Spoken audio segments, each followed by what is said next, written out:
ಸಿಂದಗಿಯಲ್ಲಿ ಒಂದೇ ದಿನ 5-6 ಬಾರಿ ಭೂಮಿ ಕಂಪಿಸಿದ ಅನುಭವ.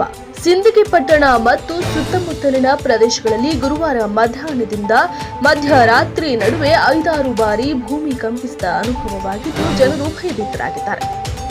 ಗುರುವಾರ ಮಧ್ಯಾಹ್ನ 3 ಗಂಟೆ, ರಾತ್ರಿ 10 ಗಂಟೆ 11 ನಿಮಿಷ, 10 ಗಂಟೆ 25 ನಿಮಿಷ, 10 ಗಂಟೆ 47 ನಿಮಿಷ, 1 ಗಂಟೆ 21 ನಿಮಿಷ ರಾತ್ರಿಯ ವೇಳೆ ಜೋರಾದ ಶಬ್ದದೊಂದಿಗೆ ಭೂಮಿ ಕಂಪಿಸಿದೆ ಎಂದು ಸ್ಥಳೀಯರು ತಿಳಿಸಿದ್ದಾರೆ.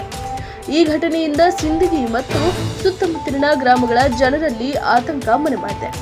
ಮನೆಗಳಿಂದ ಹೊರಬಂದ ಜನ ಭೂಮಿ ಕಂಪಿಸಿದ ಅನುಭವವಾಗುತ್ತಿದ್ದಂತೆ ಸ್ಥಳೀಯ ಜನರು ಭಯಭೀತರಾಗಿ ಮನೆಗಳಿಂದ ಹೊರಗೆ ಬಿದ್ದಿದ್ದಾರೆ. ಭೂಮಿ ಕಂಪನದ ತೀವ್ರತೆಯ ಬಗ್ಗೆ ತಕ್ಷಣವೇ ಮಾಹಿತಿ ಲಭ್ಯವಾಗಿಲ್ಲವಾದರೂ ಯಾವುದೇ ಜೀವಹಾನಿ ಮತ್ತು ಆಸ್ತಿ ಹಾನಿಯ ವರದಿಗಳು ಇದುವರೆಗೂ ಬಂದಿಲ್ಲ. ಈ ಹಿಂದೆ ಅನೇಕ ಬಾರಿ ಭೂಮಿ ಕಂಪನವಾಗಿದೆ. ಅದು ಕಳೆದ ವರ್ಷ ವಿಜಯಪುರ ಜಿಲ್ಲೆಯಲ್ಲಿ ಸರಣಿ ರೂಪದಲ್ಲಿ ಭೂಮಿ ಕಂಪಿಸಿದ ಅನುಭವ ಆಗಿದ್ದು, ಇದರಿಂದ ಸ್ಥಳೀಯರು ಆತಂಕಗೊಂಡಿದ್ದರು. ಆದರೆ ಗಮನಾರ್ಹ ಹಾನಿಯಾಗಿರಲಿಲ್ಲ.